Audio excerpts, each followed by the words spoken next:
Recall that an inflection point at x equals a is a point where the function f of x changes concavity. So an inflection point on a nice smooth continuous graph, like so, could really take a few different shapes. We could have your function increasing concave up, and then the function changes to increasing concave down. If that was the shape of the graph, then notice there must be a point at which the concavity made that change. It looks like on this graph it's approximately right here, and so this would be the inflection point, the point when the concavity changed. Let's think about what's going on with f prime and f double prime. So f is increasing throughout this entire graph, which means f prime is positive. For the first part on the left side of this graph, f is concave up, which means f double prime is positive on the left side. And on the right side of the inflection point, we see f is concave down, so f double prime is negative. You'll notice that f double prime was first positive and then changed to f double prime negative.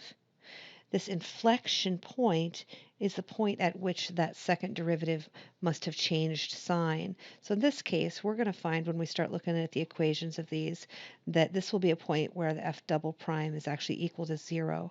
For f double prime to change sign, it must be the case that either f double prime hits 0 or f double prime is undefined for an instant, for it to change from positive to negative or to change from negative to positive. In the next graph, again, we see an example of a graph of f that has an inflection point.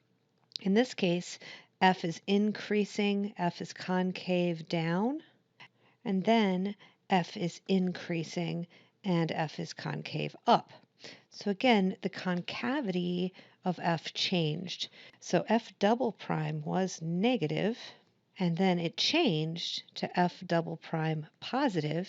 So in between was the inflection point, and at that inflection point it must be the case that f double prime is equal to 0, or it's possible f double prime was just undefined for an instant. But the change occurred in the sign of f double prime. Two more quick examples. This time we have f decreasing, f concave up, and then it changes to f decreasing, f concave down. So it changed concavity here somewhere in the middle. We must have that f double prime was positive, and then it changed to f double prime negative. And in between, at that inflection point, it must be the case that f double prime was either equal to 0 for an instant or f double prime was undefined for an instant. And in our last example, we have f decreasing, f concave down, and then it changes to f decreasing, f concave up. So in this case, on the left side of the inflection point, f double prime is negative, and on the right side of the inflection point, f double prime is positive. At that inflection point, when the second derivative changes sign, it must be the case that f double prime was equal to 0 for an instant, or f double prime was undefined. So inflection points on f correspond to a point when f double prime changes sign. In order to find these inflection points, we're going to need to identify the points when f double prime equals 0 or f double prime is undefined, and then test to see is it really the case that f double prime changed sign at that instant.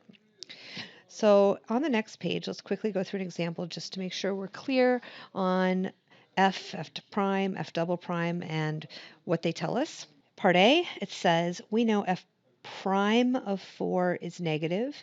We know f double prime of 4 is positive. What do you know about the function f? And sketch f at this point. Since f prime is negative, that means f is decreasing at that instant. Since we know f double prime is positive, we know f is concave up at that instant. So we have a function at x equals 4. The function f is decreasing concave up. Decreasing concave up at x equals 4. So this is a sketch of f of x at that instant. F of x is decreasing concave up. The next example, we know g prime of negative 5 is positive. We know g double prime of negative 5 is positive. What do we know about f? And let's sketch it.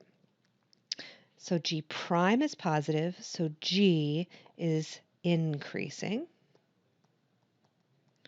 G double prime is positive, so we know g is concave up.